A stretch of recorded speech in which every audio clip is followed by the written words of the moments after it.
Hello everyone and welcome back to Carvenus 14. Yes, today we are back with another Genshin Impact video. Not a Shenhe video today, unfortunately. However, I am running out of Shenhe content to make and, you know, discussion topics about Shenhe, discussion topics, sorry, in general just aren't really my forte. I'm not really a huge fan of them.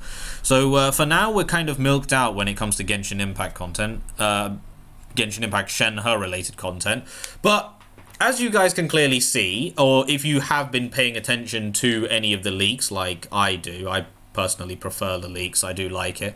Always keeps me excited for what's coming in Genshin Impact. So yeah, if you guys didn't know, this morning we actually got leaked gameplay for Dehya. Mika's is yet to come out, but we have actually been drip marketed that officially Mika and Dehya are coming out in patch 3.5. And today we're going to be going over Dehya's kit. Now, I will make Mika's video. I'm not sure if I'm going to have the time to do it later today, but if I want to either get it done later today or definitely tomorrow. So yeah, hopefully nothing goes awry, as I always manage to jinx myself in these kind of videos. So yeah, but anyway guys, moving on with the actual video. So Dehya is a 5-star Claymore Pyro person. So she's a Claymore user that wields the element of Pyro, and it seems as though these are actually going to be her upgrade elements. So these are the these you can actually get from the you know, the friggin' rune prisms that you get in the desert.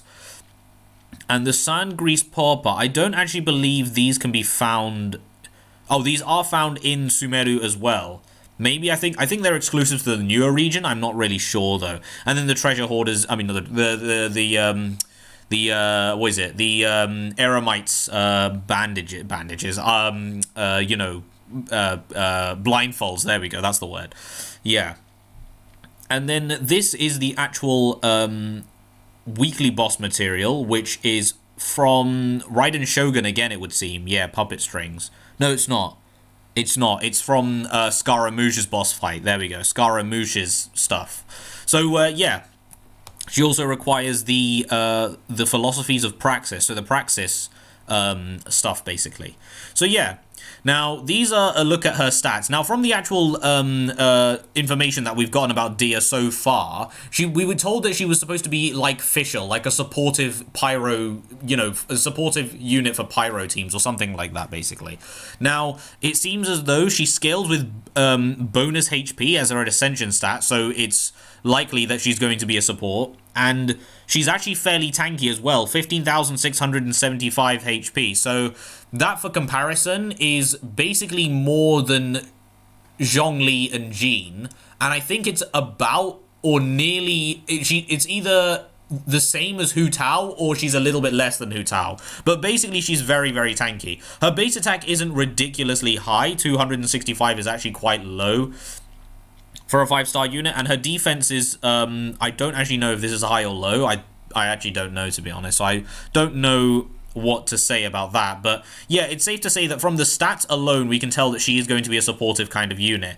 Now, these are her attack talents, so she has a normal and, you know, she basically hits 4 times, and these are the multipliers. We're not going to go over the multipliers because the normal attacks, you know, they're basically the same for most characters in the actual game. As for her scaling, I mean, it's not ridiculously high, which is what you'd kind of expect, so on a Claymore user, but it's not decently high, but it's not amazingly low either, basically. So it's kind of on the lower end, but not ridiculously low, basically. Yeah. Now, we move on to Dehya's. Actually, I might actually zoom in for you guys. I do have it a little bit, you know, zoomed out because I usually use my laptop at 80% because everything is too big for me. But for this video, I think I might zoom in a little bit. Yeah, so Molten Inferno is her elemental skill. So this art of Dehya's own invention changes its method of use depending on the combat situation. So Indomitable Flame. This skill will be unleashed should there be no fiery sanctuary created by Dehya herself present at the time. So basically what it's saying is the Indomitable Flame will basically exist if there's no fiery sanctuary out on the field. It deals pyro AoE damage and creates a field known as the fiery sanctuary. Okay. The raging or ranging flame. Is that the ranging flame or the raging? I feel as though it should say the raging flame, but we'll go with the raging flame for now. Yeah. This skill will be unleashed should a fiery sanctum field created by Dehya herself already exist. Okay, so Indomitable Flame will happen if there isn't a fiery sanctum, and raging flame will happen if there is a fiery sanctum. Okay. And see, it seems as though the Indomitable Flame actually creates a fiery sanctum. So when you use Dehya's elemental skill, it will be the Indomitable Flame first, and then after that, it will be the Raging Flame. Yeah. Dehya will perform a leaping attack dealing AoE pyro damage before recreating another fiery sanctum field at her new position. A fiery sanctum field created this way will inherit the original duration of the previous field. So basically like with Fischl and Oz basically. So you know how whenever Fischl places down Oz, she can effectively move him during his actual elemental skill duration? It's like that, except Dehya will it will inherit the original duration. Oh, so it is like Fischl's E. So basically the cooldown will, the timer will still keep going even if she repositions the actual, you know, the fiery sanctum. So it is basically like Fischl's Oz, or Oz, I should say. Only one Raging Flame can be used throughout a single fiery sanctum field's duration. Oh, I see. Okay, so basically when she uses Indomitable Flame, it creates a fiery sanctum. Then she can use Raging Flame again to create another fiery sanctum, but she can only use Raging Flame when, what is it? Only one Raging Flame can be used throughout a single fiery sanctum field. So she can't keep, you know, using it over and over again. Once you use it once, that's it. So it'll be Indomitable Flame, and then Raging Flame, and then I believe that's it. Yeah, I believe that's it. So you'll have to wait again for her elemental skill to go off cooldown and the fiery sanctum to leave before you can actually, you know, what's it called? Before you can actually use it again. So the fiery sanctum. When an opponent within the fiery sanctum field takes damage, the field will unleash a coordinated attack, dealing AoE pyro damage to them. The effect can be triggered once every 2.5 seconds, so a pretty decently alright cooldown. I think it's a little bit longer than Raiden Shogun's elemental skill, and a little bit longer than Fischl's elemental skill, I believe, or about the same amount, but it's still not too bad. Active characters within this field have their resistance to interruption increased. Okay, so you basically don't take as much knockback, and when such characters take damage, a portion of that damage will be mitigated and flow into Redmane's blood.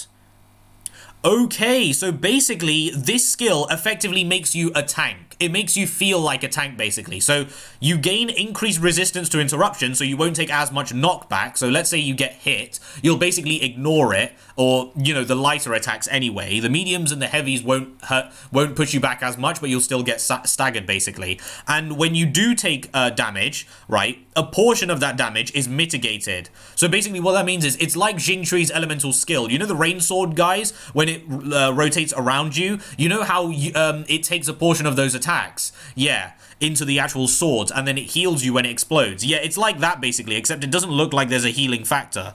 Unless... Hold on, we'll carry on reading. So, a portion of that damage will be mitigated and flowed into Redmane's blood, right?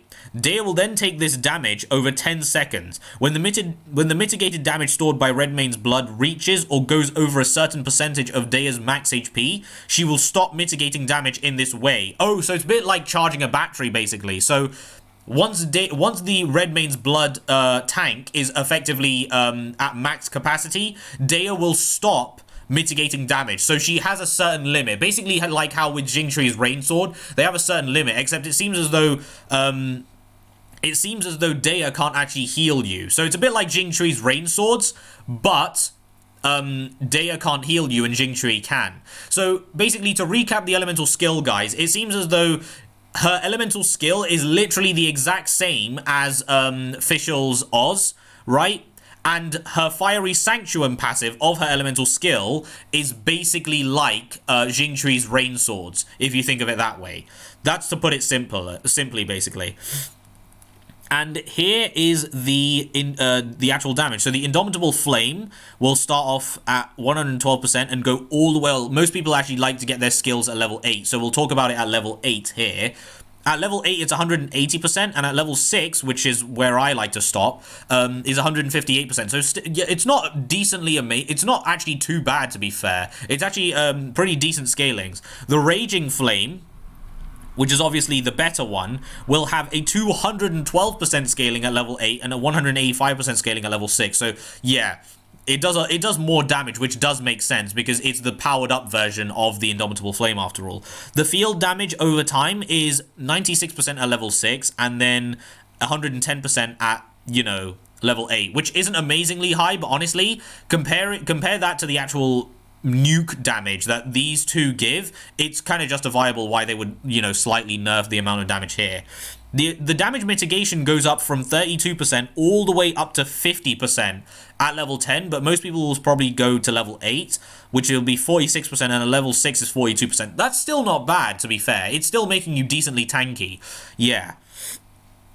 And then Redmane's Blood Maximum. So it seems as though this is capped at 200% no matter what level you are at. So Redmane's Blood will be at 200% of Daya's max HP.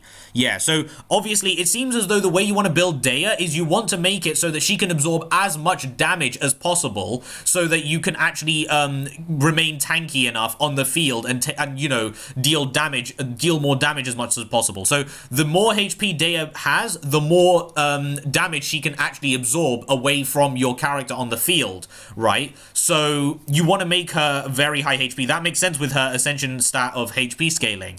And it seems as though it lasts for 12 seconds on the field, and it has a 20-second cooldown. So there is an 8-second downtime, but obviously that's not too bad because of how you could easily just, you know, use like a shield character or a healing character or someone like that. Because Daya isn't necessarily, I feel as though Daya isn't necessarily meant to replace shielding units or healers, but she's kind of there like Xingqiu. You know how Xingqiu is like just there to subtly improve the actual longevity of your character's DPSing situation with built-in tankiness and healing. Yeah, Daya kind of fulfills that role. She's effectively like a buffer for healers as well as shielders, whether you know, provided their shields break. So yeah, if that makes sense, guys.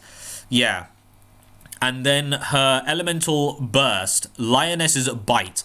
Unleashing her burning anger and casting her blade aside like an inconvenience, Daya enters the blazing lioness state and gains resistance to interruption. Okay, so she basically just can't, not necessarily can't get knocked out, she just has higher resistances again.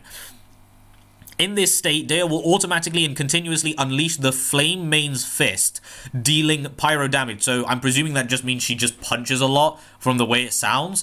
And when its duration ends, she will unleash an Incineration Drive Kick. Drive kick or dive kick? Again, I don't know if that's like a drive kick. I don't know if... Because I've heard of a dive kick. I've never heard of a drive kick before, but I can kind of see where it's going. But I think what it says is a dive kick. So the dive kick deals AoE pyro damage at the end of the duration. In this state, her normal attacks will be replaced by Roaring Barrage. Unleashing Roaring Barrage within 0.4 seconds after each Flame Mane Fist Strike will increase the trigger speed of the next Flame Mane Fist Strike. So basically, the more you actually punch, the faster Daya's punches will basically get, effectively. I think that's what it's saying. Yeah, because basically, when you punch once, you basically it gets faster and faster the more you actually punch. So you want to be able to make sure that you hit your opponents, right? Because from the way it's making it sound is you kind of want her to actually hit opponents with this, otherwise you won't get the attack speed increase or the trigger speed increase, basically. So yeah, you basically want to keep punching and punching and punching, right, until the end of it to get as much damage as possible. If a fiery sanctum field created by Daya's own elemental skill exists when this ability is unleashed, Daya will retrieve it and then create another field once Blazing Lioness's duration expires. Oh, I see. So basically, it's like how Fischl's elemental skill and elemental burst kind of, you know, reset Oz's cooldown. So if you guys didn't know, when Fischl uses her elemental skill and Oz is about to run out, she can use her burst and that will instantly reset Oz's cooldown. So he'll basically appear on the field again and he'll start, you know, churning out damage. That's why you can churning out, you know, attacks like a automated turret. That's actually why if you have a decent amount of energy recharge on Fischl, you can actually get Oz on the field 100% of the time. So maybe with this as well, there's a chance that you could get, you know, the actual, the Fiery Sanctuum field, right, out 100% of the time as well, which would be really, really good. Obviously, they might nerf it because of how powerful Fischl is, but you never know. They could actually keep it the exact same on Dehya as well. So yeah, anyway, the Flame Main Fist's damage is, well, all the way up to 203%. At level 8 and 178%. At level 10 is 228%. And then the Incineration Dive Kick is 219% at level 6, 250% at level 8, and 282% at level 10. That is ridiculously high. Oh my god, that is stupidly high. Yeah. The duration is 4 seconds, so it only lasts for 4 seconds, but you may think that's very low, and to be fair, it kind of is, but let's not forget, guys, that your damage multipliers are ridiculously high, so it would make sense that it's really low. The cooldown is 18 seconds, and the energy cost is relatively high at 70. I mean, it does make sense for a very powerful ultimate, to be fair. So yeah, that's all of her elemental skill and burst looked at. Now we'll take a look at her passive skills. So this is her overworld passive, so basically her, you know, her quality of life passive, that kind of passive basically. Not actual combat related, but, you know, it's quality of life. So the Sunlit Way increases the movement speed of your own party members by 10% during the day. Okay, so this is a little bit like Rosaria's passive, except instead of it being at nighttime, it's during the daytime. Yeah, this doesn't take effect in domains or Spiral Abyss or Trounce domains, and it's not stackable with passive talents. Okay, so I'm presuming you can't stack this with what's it called, with Rosaria's talents, but I'm not sure if the actual hours collide, but you can still have it, to be fair, because Rosaria's for nighttime and Deya's for daytime, which makes sense. Yeah. Then her actual first Ascension passive, the Unstinting Succor, within 6 seconds after unleashing Molten Inferno, Raging Flame, or the Lioness's Bite. So after unleashing her elemental skill or her elemental burst, guys, Dehya will take 60% less damage. And when she takes on damage from... Oh, and when she takes... Wait.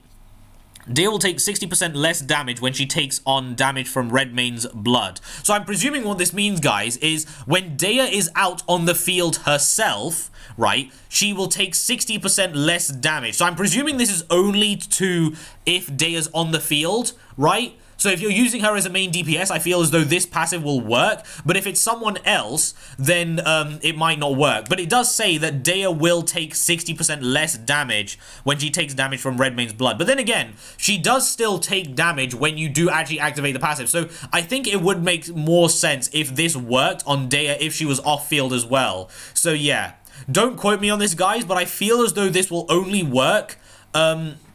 No, sorry, that's not what I meant to say, but don't quote me on this, guys, but I feel as though this passive will work if she's also off-field. I'm not sure if you need to be on-field with this, but from the way it's worded, it sounds as though she needs to be on-field, but from the way her elemental skill is worded, it sounds as though this will work when she's off-field as well, which would make more sense. So, yeah. If this ability is triggered again while it is still in effect, its remaining duration will be increased by 6 seconds. So you can actually infinitely stack it effectively if you still keep taking damage over and over again. So, yeah. And then Stalwart and True, when her HP is less than 30%, so this is her Ascension 4 passive, guys, or a second Ascension passive, but unlocked at Ascension Phase 4. That's why most people call it Ascension Phase 4, Ascension 4 passive. But basically it's called Stalwart and True. When her HP is less than 30%, Dehya will recover 20% of her max HP and will restore 10% of her maximum HP every 2 seconds for the next 10 seconds. This effect can only be triggered once every 20 seconds. So basically what this means, guys, is when Dehya's HP falls below 30% of health, she will instantly recover 20% of her max health, and then over the course of the next 10 seconds, she will restore 10% of her max HP every 2 seconds. So basically, she'll instantly restore 20% of her max HP, and then she'll restore 10% of her max HP 5 times within the next 10 seconds, basically. Yeah, of course, this can only be procced if she's less than 30% health, and it can only take effect once every 20 seconds. So she does have some sort of healing capabilities, but obviously this is only for Dea herself, whereas Xingqiu was for your was for the current person on the active field. So yeah, she does have healing, but it's for herself only. So she's a mix between Fischl as well as Xingqiu. So Fischl might have a better uptime with the elemental skill compared to Dea, and Dea doesn't actually have healing capabilities of Xingqiu, but the main thing is, guys, is that she's effectively Fischl as well as Xingqiu in one package. Yeah, so that makes her pretty strong if you think about it. Yeah. And now this is her constellations. So the Flame Incandescent, this is her C1. Dea's max HP is increased by 20%. So she straight up just gets increased HP by 20%. She deals bonus damage based on her max HP when using the following attacks, right? So her attacks will scale off of her bonus max HP as well, right? Molten Inferno's damage is increased by 1% of her max HP, and the Lioness's bite damage will be increased by 2% of her max HP. Okay, so I know what you're thinking. That might not sound like a lot, but let's say, with the way Dea's actually kitted out, let me think about this. If you were to build Dea, like, properly, like full HP and everything, I would think you could easily get around 40 HP. So let's use 40 HP, right? 40k HP. So let's say your Dea has 40,000 HP, right? Dea's max HP will be increased by 20% with this constellation. So 20% of 40,000, well, 10% of 40,000 is, what? 4,000, right? So 20% of that will be 8,000. So that's a further 8,000, right? HP. So you'll go from 40,000 HP to 48,000 HP. And then Molten Inferno's damage will be increased by 1%. So if 10% of 48,000 is 4,800, so 1% is 480, right? So Molten Inferno's damage, which is basically her elemental skill, the damage on that, which includes the what was it called? The Indomitable Flame and the Raging Flame, will be 480, right? Flat, added on top, which is actually not too bad. And then the Lioness's bite damage, so each of her punches is going to be doing, well, 480 multiplied by 2, that is, what, 950. No, 960, sorry, 960, I don't know what I'm on. Yeah, 960 extra damage each time you punch. And remember, all of that will add up. So honestly, it's not an amazing constellation, but it's definitely a very nice, it's not necessarily the whole cake, it's more of the cherry on top, basically. So yeah. Now, some people care about the cherry on top, some people don't, but that's up to you at the end of the day. So I would say this is a pretty decent constellation. It increases her HP, and remember, actually no, we'll get on to the team building guide in a bit. I am going to be putting timestamps in the actual description below, guys, so feel free to actually check the timestamps. If you do want to just skip ahead in sections. I probably should have said this at the beginning of the video, but yeah. The Sand Blades Glittering. When Dea uses Molten Inferno, Raging Flame, the duration of the recreated Fiery Sanctum field will be increased by 6 seconds. So what that effectively means, guys, is when she uses the Raging Flame, so that's basically the second bit of it, right? So the second time she uses her elemental skill, she'll get the Raging Flame, right? Yeah. So this will basically increase the duration of the Fiery Sanctum field by 6 extra seconds. That just means that Dea can provide that extra tankiness for your team for 6 extra seconds, right? Additionally, when a Fiery Sanctum field exists on the field, the active characters within the field will increase the damage dealt by the next Fiery Sanctum a coordinated attack by 25% when they are attacked.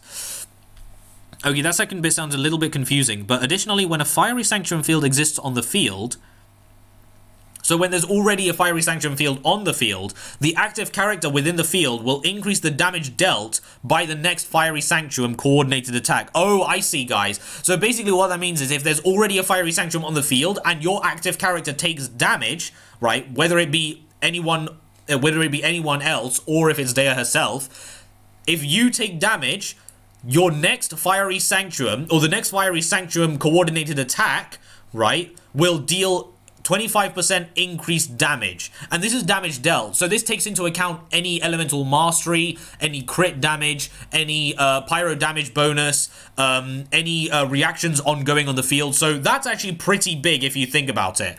Yeah, because damage dealt takes into account everything. So crit damage, elemental mastery, elemental skill level, your character level, all of that basically, and then it straight up adds on to that. So yeah, it's a pretty big boost in damage.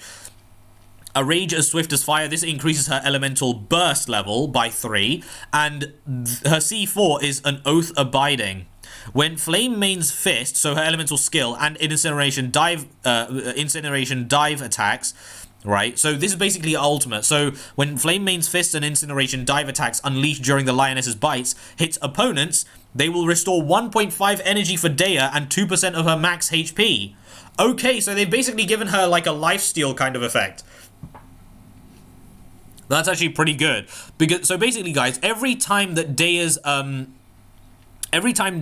ultimate hits someone, right, she will basically heal back 2% of her max HP every attack, and she'll also restore 1.5 energy. So basically what this means is it's effectively increasing the amount of uptime on her burst as well as her health, right? Yeah. So it seems as though Dehya is a very, very good one woman army, I should say, which makes sense. I mean, she's always been a mercenary in the actual game, so she kind of needs to adventure off on her own, and you would think that the gameplay of her would kind of reflect that style of her, and that's what I like. Her C4 gives her a lot more uptime on her elemental skill and a lot more uptime on her actual tanking capabilities as well. So, yeah. That's really, really good if you think about it. So she can basically I think she is actually the only character in the game that has that that has a lifesteal kind of effect. Because sure, other characters have well, they don't have built-in healing, but like one of Fischl's constellations allows her to heal. Yeah, I think it was her C4 as well, actually. I believe Fischl's C4 actually allows her to heal when she comes out of her ultimate form. So, yeah, but that wasn't a proper lifesteal. This is actual lifesteal. So, yeah, basically, whenever she attacks someone in her actual elemental burst, she effectively heals for 2% of her max HP, and she'll restore 1.5 energy. And this effect cannot occur only once every 0.2 seconds, which, to be fair, you're going to be able to punch once every 0.2 seconds as well, because the trigger speed is 0.4 seconds. So you'll be able to punch ridiculously fast while also healing. If you're at the max speed of trigger speed, you'll still be able to heal once every 2 to 3 attacks. So that's actually still not bad, but in most case scenarios, it will be once every 1 attack. So yeah. That's actually really, really good. And the Alpha Unleashed. So this increases her elemental skill by 3 actually. Yeah. And then this is her C6. Now this is supposed to be everyone's best constellation. We'll see how it is for Dehya. The Burning Claws Cleaving. The crit rate of Lioness's Bite is increased by 10%. Okay, so basically Dehya straight up gets a crit rate increase for her ultimate. Her ultimate only, guys. Only her ultimate has a crit rate buff of 10%. So that straight up 10% is increasing her ultimate's crit rate, right? Additionally, after the Flame Main Fist's attack hits an opponent and deals critical hits during a single use of the Lioness's Bite, it will cause the crit damage of Lioness's Bite to increase by 15% for the rest of the duration. Okay, that's pretty ridiculous. So basically what that says, guys, is whenever Dehya's Flame Main Fists critically hit, it will increase the critical damage of her fists, basically, by 15%, and for the rest of the duration. And it will extend the duration of her Flame Main Fist by 0.5 seconds. So instead of it being 4 seconds, it'll be 4.5 seconds. That's just about enough for you to get about 1 or 2 extra punches, basically. Yeah. This effect can trigger once every 0.2 seconds. The duration can be extended for a maximum of 2 seconds, and the crit damage can be increased by a maximum of 60 seconds. Does that math add up? Well, 0.2 seconds, so that's, well, 0. So that would be what? Yeah, no, that would be 4. So 0.5 multiplied by, or 2 divided by 0.5 is technically 4. So, yeah, 15 multiplied by 4 is 60%. So, yeah, that does work out, guys. So, yeah, the math does work out. But basically, what this means is you can get up to 6 seconds of increased uptime on her burst, and she can also get up to 60% increased crit damage during her ultimate. So basically, her ult will deal more damage. Effectively, that's what it would mean. That also means a longer uptime because your burst is on a higher uptime as well. It means you can actually extend the duration while leaving minimal interval gaps as well during her burst. So, yeah, her C6 overall is ridiculously strong, albeit only for a short duration. But if you manage to play it well, that's 6 seconds of increased 60% crit damage on her burst. Yeah, that's pretty good. So, yeah. Anyway, guys, that's basically it for her entire kit. These are the talent level upgrades, by the way. You can check them out for yourself. But basically, guys, that's it for her entirety of her kit. Now, let's go through what we've learned. So effectively, her elemental skill is effectively like Fischl. Yeah, her elemental skill is like Fischl as well as Xingqiu, where she basically has the tanky capability of Xingqiu as well as the turret and the turret. Basically, she's an auto. Basically, she places out on a turret and she can refresh the duration through her ult. So she's effectively a pyro version of Fischl as well as providing the tanking capabilities of Xingqiu. So what do I think about her? Honestly, if she's Xingqiu as well as Fischl, right, in one, she could be very good. Now, let's not forget she's also a pyro unit, which means that she has access, or she's already one part of the pyro resonance, which is arguably one of the best resonances in the game, right? So there's that.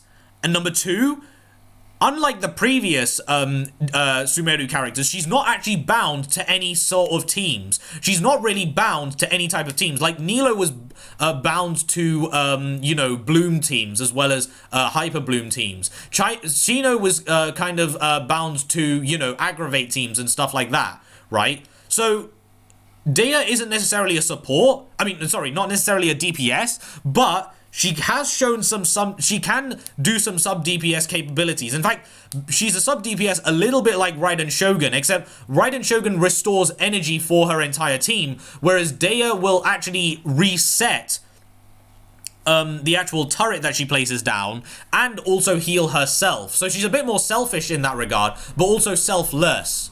Basically, the best of both worlds, really, Dehya is. So, yeah. Now, guys, this is going to be a pretty big video, but the last time I do the way I do these videos is I kind of bulk everything together. So we go over the character's kit, we go over the character's weapons, we go over the character's artifacts, as well as their teams. And I will be putting timestamps in the description below, as I've already said. So, yeah. First of all, we obviously got to take a look at her signature weapon, if it's here. Yeah, so this is her signature weapon, guys. So it's called the Beacon of the Reed Sea. Now, that's a bit of a lore for you there. So it's a critical rate amplifier. So it has a critical rate substat with 46 base attack. So it's probably going to have a higher critical rate thing. So yeah, at level 90, oh, it's 33%. Actually, no, that's not too bad, to be fair. 45, 46. Oh, yeah, no, that's an average. Yeah, that's an average weapon. Sorry, I kind of forgotten about my 5-star weapons because I don't really use a lot of them, apart from the Staff of Homer, which has the exact kind of stats of these. But we'll ignore that fact. Gloss over it. Right. So crit rate is 33% if you level it up all the way to level 90, which you most likely will be. So yeah, honestly, that's actually a pretty decent upgrade. 33% is actually a pretty nice upgrade if you think about it. It's not too low like the 21% ones, but it also isn't too high where you sacrifice some base attack. It's perfectly in the middle. So yeah, that's really, really good, actually, crit rate. Yeah, and why is the crit rate good on Dehya, you might ask? Well, if you pair it with her C6, it's already really good. But let's not forget, guys, the crit rate on any type of character is already really good. And besides, because she's already because she already has HP Ascension stat scaling, you don't really need a weapon affiliated with HP percent in order to really boost her HP more, right? So yeah, critical rate is actually not too bad, especially because of the fact that it's critical rate. It just means that her turrets will hit much harder and much more, basically. Much more, not much harder, sorry. But yeah, after an elemental skill hits an opponent, your attack will be increased by 20% for 8 seconds. So it's another buff to her attack, right? After you take damage, your attack will be increased... Wait, after you take damage, your attack will be increased by 20% for 8 seconds. Okay, so I don't think these two effects will stack, but if they do, that's pretty broken. If they don't, honestly, that's not too bad either, because it basically says, if your elemental skill hits an opponent, your attack will be increased by 20%. If you take damage, your attack will also be increased by 20%. But it says after you take damage. So I have a feeling this will stack, but I'm also not so sure, to be fair. So don't quote me on this, guys, but I don't actually believe these will stack. There's a chance they might, but I'm not sure. So yeah. The two aforementioned effects can be triggered even when the character is not on the field. Okay, so that makes sense for Dehya. Additionally, when not protected... Oh... When not protected by a shield, your character's max HP will be increased by 32%.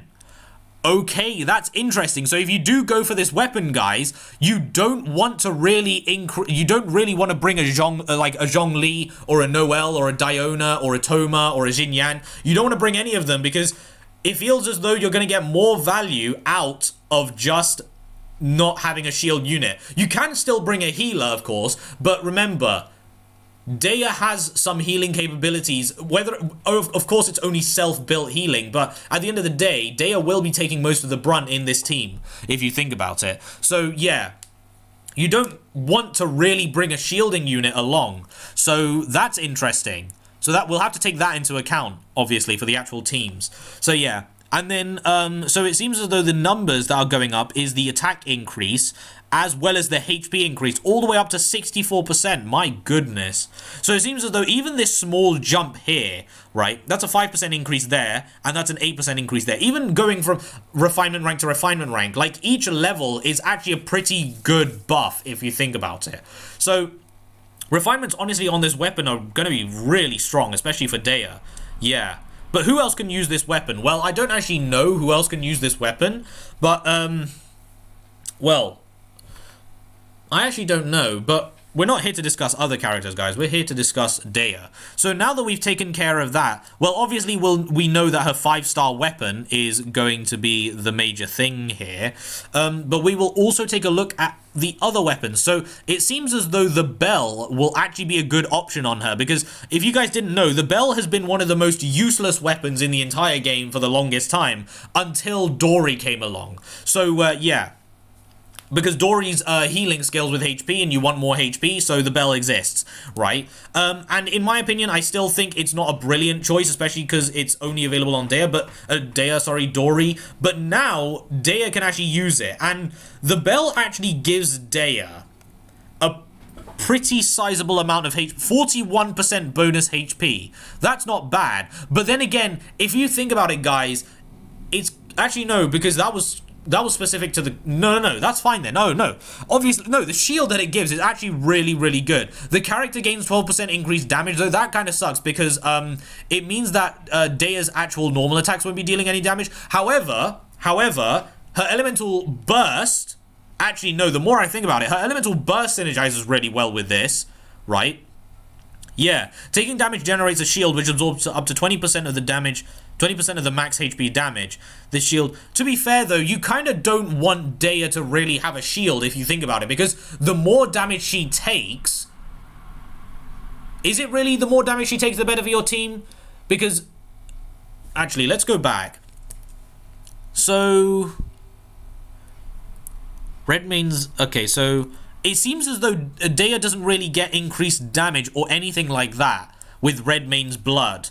Yeah, I thought as though the Redmane's blood might actually have like a charging capability where the more damage Dehya actually took, the more her ultimate will actually hurt or something. But it seems as though it doesn't actually have something like that, because it doesn't actually mention anything here about Redmane Blood's buff or anything. So yeah. Honestly, I think the bell is actually a pretty decent option on her, because the damage your damage will be increased by 12%, so that means Dehya's ultimate's going to hurt a lot more, and it also means that Dehya will be able to tank up to a lot more as well, because, like, let's say you effectively switch over to her, but the shield is going to be kind of useless because Dehya's not going to be the one on the field a majority of the time, right? So it's not really going to be procced most of the time, but if you do actually end up proccing it, right, and you use her burst, yeah, it's going to be able to hit quite hard. So, you know, yeah, it is going to be able to hit very, very hard with that. So, the bell seems like a pretty decent option on her. As for anything else, well, the 5-star ones, well, we'll have to come back to those. But yeah, so the bell is pretty good. Favonia's sword is also not too bad because it, you know, especially paired with her C6, right? This is actually not a bad option because it increases the amount of energy she can actually regenerate for the entire team. And, as well as herself. So Favonia's sword is not a bad option if you want to give your Dea a bit more battery capabilities. So yeah, especially because that's a similar way you kind of want to build Fischl. The Sacrificial Greatsword actually might not be a bad option because it means you can actually place down your elemental skill twice. So because if you guys didn't know, her elemental skill is on a 8-second called like downtime basically. Yeah. That also means the field's duration, so if the field does end and Dea has the Sacrificial Sword, you can easily just put it back up and you can get back to tanking straight away. So it might not be a bad option, the Sacrificial Sword. The Royal Greatsword might also not be a bad option paired with her actual burst, but this will only work if you pair her with like 2 other Liyue characters, which might not be ideal, but it depends really. So yeah, the Rain Slasher, won't really work on her unless you have a Hydro or an Electro character with her, but Pyro and Electro don't really synergize that well, but Pyro and Hydro do, so I can see that working. The Prototype Archaic, if you're going for a DPS build, Prototype Archaic is pretty good. White Blind, you don't really build defense on her, so the White Blind kind of sucks on her. The Black Cliff Slasher, if you're going for a DPS build on her, that'll be really good. Serpent Spine, what is it? Well, this is also, again, really, really good for Dea, but obviously you kind of just don't want to take damage with this build, and that kind of goes against Dea's, her entire kit. So it could be good, it might not be amazing, but it's not a bad option if you do have it and you want to DPS her. Yeah. The Lithic Blade, once again, is kind of the exact same, actually. Wait, didn't I just go over the Lithic Blade? Oh, no. Wait. No, the Royal Greatsword. What am I on? Sorry. That explanation that I gave about the Royal Greatsword actually goes for the Lithic Blade. But the Royal Greatsword is not bad, especially during her ultimate, because she hits really hard and a lot of times during her actual elemental burst. So the Royal Greatsword might not be a bad idea. But if you wanted the Lithic Blade to work, guys, you kind of need at least 3 or 2, you know, Liyuean characters to make it work properly. So, yeah. Snowtomb Star Silver, physical damage might not be amazing on Dea because, you know, you kind of want to... You'll do most of your damage in your burst, but it's not a bad option because you don't stay in your burst for too long, especially because if you don't have C6. So it might not be a bad idea to go a physical build on her, but like I said, I don't really know how well physical will work on Dea compared to how well Pyro, like, you know, the... what's it called? The Pyro build would work. Yeah. The Luxurious Sea Lord, this increases her burst damage by 12%, so obviously it's going to be amazing. Elemental Burst hits opponents, there's a 100% chance of summoning a huge onrush of Tuna that deals 100% of her attack. So, yeah, this is a pretty decent option on her as well, because it straight up just increases her burst damage. The Katsuragi Nagamasa is an energy recharge weapon. Increases elemental skill damage even better because she revolves around her elemental skill, so that's really, really good on her. And then there's this one, the Makhaira Aquamarine. So elemental mastery. This one will work really well if you're going for like a Burgeon elemental mastery kind of build on Dea. So yeah, but she's very fluid with the actual teams that she can go. Then there's the Akuomaru. Yeah, so for every point of the entire party's combined maximum energy capacity, the elemental burst damage of the character is increased by 0.2%. Max can be increased up to 40%. So this is also not too bad. Basically, guys, as you can clearly see, anything that buffs her elemental skill or her elemental burst is really good on her. So yeah. The Forest Regula. This is exclusive only to Burgeon teams for Dea.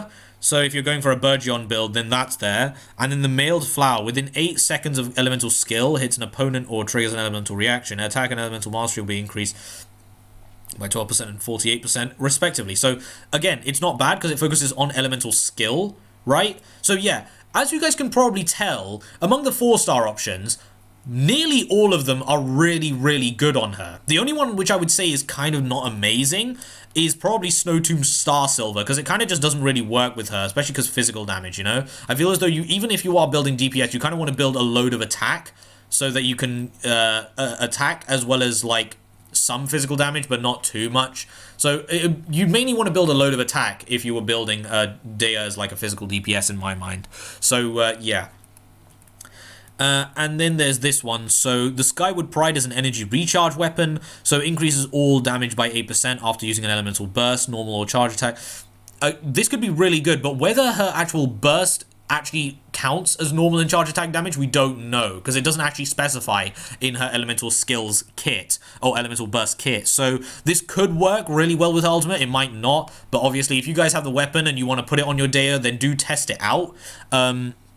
But I don't actually know if this will work or not. Wolf's Gravestone is obviously going to be amazing because it's basically the best in slot DPS option for literally anyone. So yeah, it increases the attack by 20% on hit. Attacks against opponents with less than 30% health, increases all party members' attack by 40%. Is really good support as well. So yeah, Stronger Broken Pines again is a physical damage weapon. So I'm not necessarily sure this is going to be amazing, although it does increase your normal and charge attack damage. But like I said, the physical damage bonus, it doesn't actually give you a lot of physical damage bonus, mind you. It only gives you like 20%, I believe, when you max it out. Yeah. It's only about 20%. So honestly, it's actually not a bad thing if you think about it, because the passive is that it straight up just buffs your normal and charge attacks, and it drops these sigils basically, which increases your normal attack speed and stuff. So it's not a bad option. Then there's the Unforged, which increases your shield strength, which won't really do anything. So this is not really an amazing option for Dea. The Redhorn Stone Thresher is a really good option. Well, I mean, it's a brilliant stat stick, but obviously defense is kind of wanted. So if you want to go for a load of crit damage, then yeah, why not? But you kind of want defense in order to make sure that, you know, it builds amazingly. And Dea doesn't scale with defense in her kit. Then there's the Beacon of the Red Sea, which we already looked at. So yeah, all in all, guys, I would say Wolf's Gravestone, if you are going for a DPS build on Dea, Wolf's Gravestone as well as Redhorn Stone Thresher, kind of, with the and as well as the Song of Broken Pines, wouldn't be bad. But the support, all the weapons are very, very good on her, to be fair. The only one I would kind of stay away from, like I said, is the Snowtomb Star Silver, as well as the Lithic Blade, because it's kind of unreliable. If you want to really build your team around it, it's not really worth. So, yeah. But yeah, she's very fluid with the way she can actually build. You can go a regular Burgeon team, or a Vape team, or an Overload team if that's what you're into, or a double Pyro team with double Geo, something like that. Anything like that would work amazingly. But yeah, she's just very fluid, very dynamic. Also very self-reliant as well. So building her so far is actually ridiculously easy from the way I can actually gather. Yeah. Anyway, we'll move on to the actual artifacts now. So, Blizzard Strayer's an obvious no-go. Thunder Soother, obvious no-go. Lava Walker's not a bad option on her, but like I said, if you want to get full value of it, you need the full 4 set, and it's not really worth to farm that domain.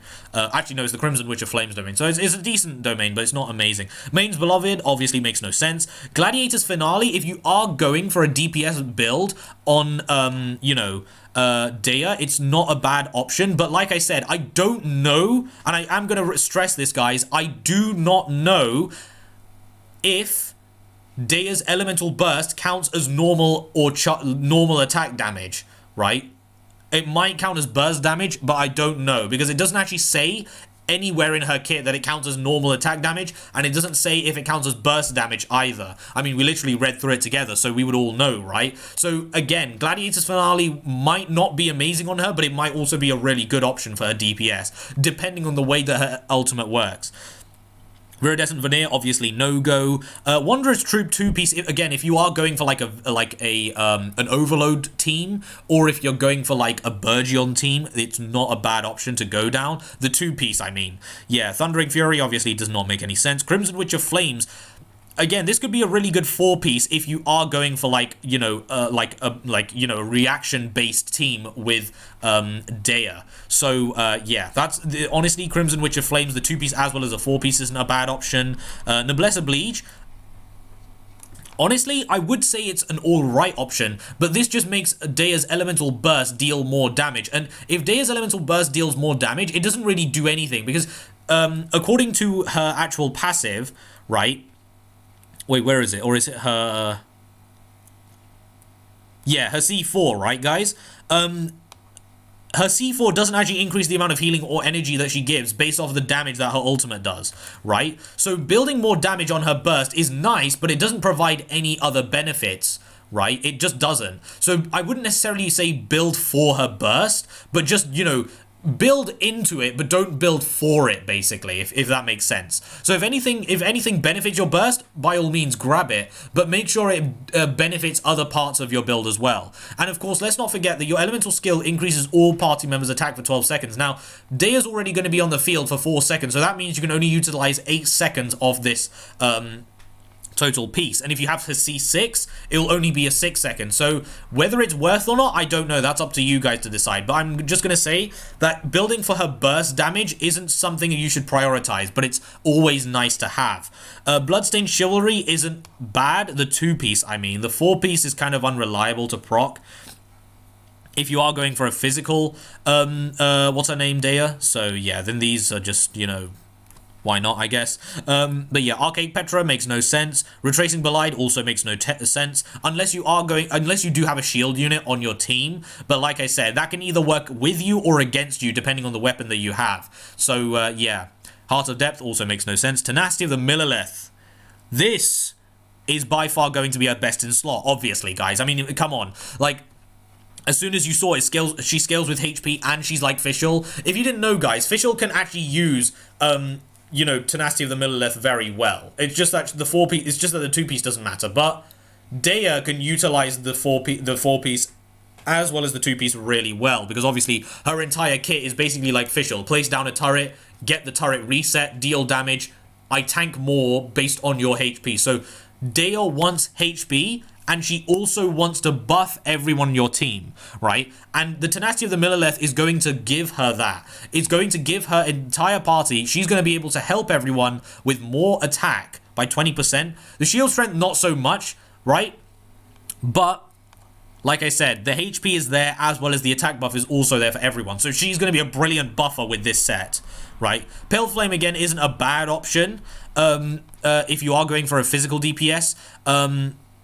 Daya, but I don't believe you can actually No, you might actually be able to reliably proc Pale Flame if you time her elemental skill and her elemental burst really well, like you stack them on top of each other. It's really good. Shimenao's Reminiscence, well, it would drink a lot of energy from Daya, so I wouldn't necessarily recommend it unless you're confident with your energy stuff for DPS Daya. So yeah, Emblem of Severed Fate, like I said, this could be brilliant. It could also not be amazing because we don't know if her burst scale actually counts as burst damage or not. It could count as normal damage for all we know. So we really don't know. Husk of Opulent Dreams won't work. Ocean Hued Clam set won't work. Vermilion Afternight, Vermilion Hereafter, sorry. It gives attack, and after using Elemental Burst, the National Light effect, increasing their attack by 8%. When the character's HP decreases, their attack will...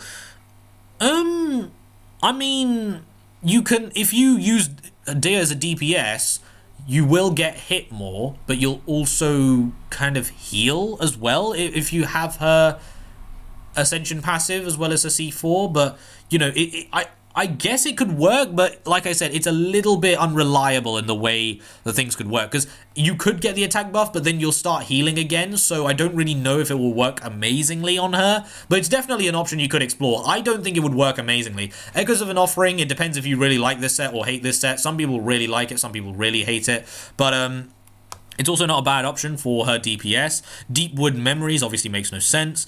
Gilded Dreams, again, if you are going for like an elemental reaction kind of team, it's actually not too bad because it increases elemental mastery, right? But you do need to pair Daya with other pyro units in order to really make this work as well, or different people, but it really does depend, like if you want her to be more elemental mastery focused. But whether elemental mastery is good or not, I actually don't know. You could definitely make it work, but she doesn't need it, you know what I mean? So maybe going like I feel as though Hoyoverse don't really want her to build. You definitely can, but she's not limited by it. Like, I feel as though you can go with a traditional team, right? Where, like, before the days of Dendro existed, and, you know, can still, it can still work. But Gilded Dreams obviously isn't a bad shout if you are going for like a like a Burgeon or Vaporized kind of build, right? Then the Desert Pavilion Chronicle. So this is Anemo damage, it makes no sense. And then Flowers of Paradise Lost. So this, guys, will only work if you do pair her with a Dendro unit. If you pair her with a Dendro unit, you're going to reap a lot of rewards from this set. But like I said, you can go down this path if you want to, but yeah. But you don't have to. So basically, guys, to wrap up the artifact section, you can go Elemental Mastery if you are going for like a reaction-based Dea, but I've just also realized I've been a massive idiot, and Vaporize is classed as a transformative reaction, or is it the other way around? I don't actually know, but because of that, it doesn't actually scale with Elemental Mastery. It scales with the amount of, attack and stuff like that you do. Actually, does it?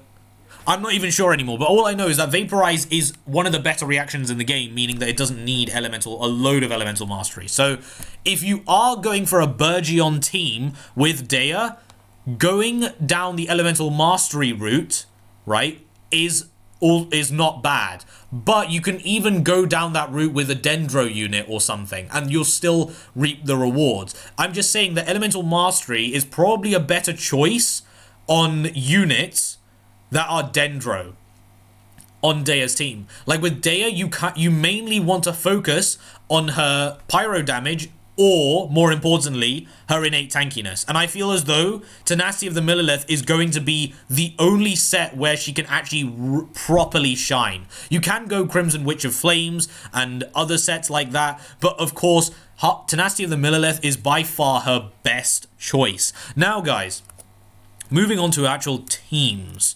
Now, there's many men and women and boys and girls in this, and children, of course, in this game.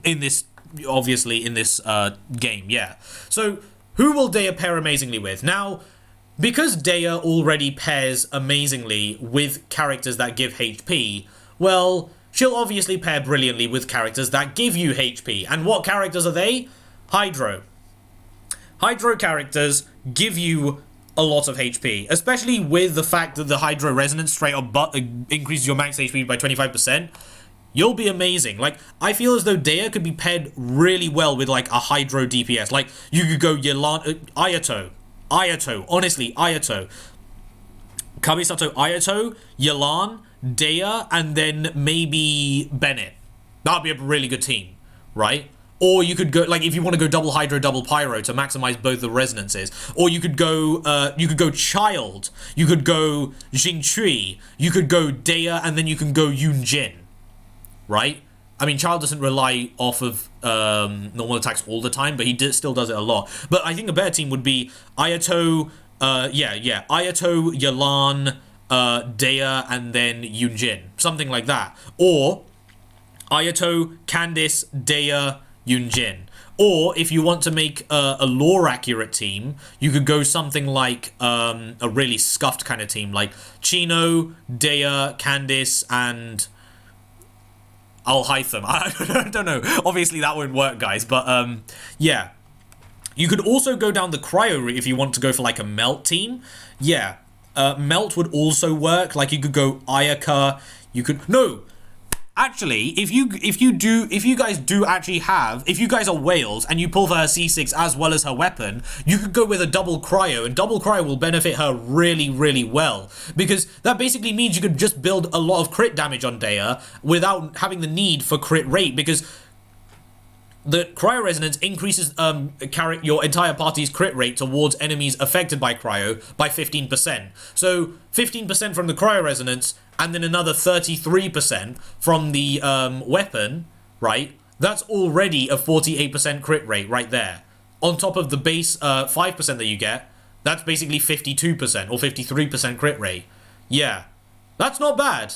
And you can just spec everything into crit damage. That might also work if you want to go for a Melt team. Or, if you want, you could actually go for a double Geo, double Pyro, because that would benefit you in the most amount of DPS. Double Pyro would actually no, double Hydro would give Daya more tanky capabilities, but double Geo would basically give everyone in the party just a lot more damage, especially your Geo carry. So you could go something like Itto, Goro, maybe not Goro actually, but maybe you could go something like Itto, Noelle, no, not Noelle, because she gives you a shield. Oh my god, double Geo, double Pyro might actually be difficult with Daya, but you could honestly go Itto, Goro, Daya, and then you know, Bennett or something like that.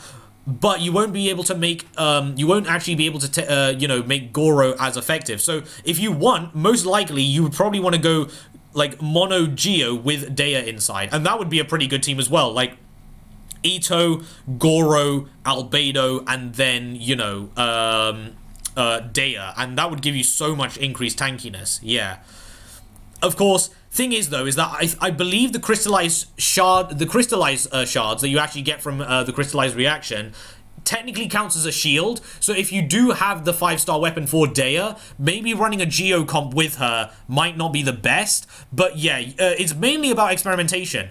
At the end of the day, guys, Daya is very, very, very flexible. Like you could honestly bring an Anemo unit on with Daya and she would fit perfectly there. Like you could go Wanderer, Hazio, and then you could, because Wanderer can get knocked down quite easily, right, from his flight, you could make Daya on the team and Wanderer might not get knocked down that much because he'll be increased resistance to interruption. So Daya and Wanderer might be paired really, really well. Besides, Wanderer, you can literally put an Elemental Mastery you know, set on him, and he can actually swirl really, really well with Daya, and that would just be a lot of Pyro swirl damage. So yeah, the possibilities are endless, guys. Like you could literally pair Daya with so many people, and it would work brilliantly because of how universal her kit is. She's basically got the kit of Fischl and Xingqiu, arguably two of the best supports in the game, right? Whether they've nerfed the amount of support utility they can give through Daya, we are yet to find out. But I will actually end it there, guys. I have been Carvinus14 and still am, and I hope you all enjoy the rest of your day. Next video will be about Mika, and we're going to be talking about everything. These videos are a little bit long, but like I said, I want to give a nice, long, detailed description of everything that you can do with this character. So that includes basically their entire kit, right? Their entire kit, the best weapons for them, the best you know, artifact sets for them, the best party comps for them, stuff like that basically. So if you do enjoy the whole bulkiness kind of style of these videos, do let me know. Or if you want me to split these videos off into like smaller separate videos, like one video we talk about her kit, one video we talk about her weapons, one video we talk about her artifacts, and one video we talk about her teams, do let me know. So yeah, do let me know if you prefer like the full bulk collection of these videos or if you just want them done separately. So yeah, anyway guys, I've been Carvinus14 and still am, and I hope you all enjoy the rest of your day. I will see you all very, very soon. Goodbye.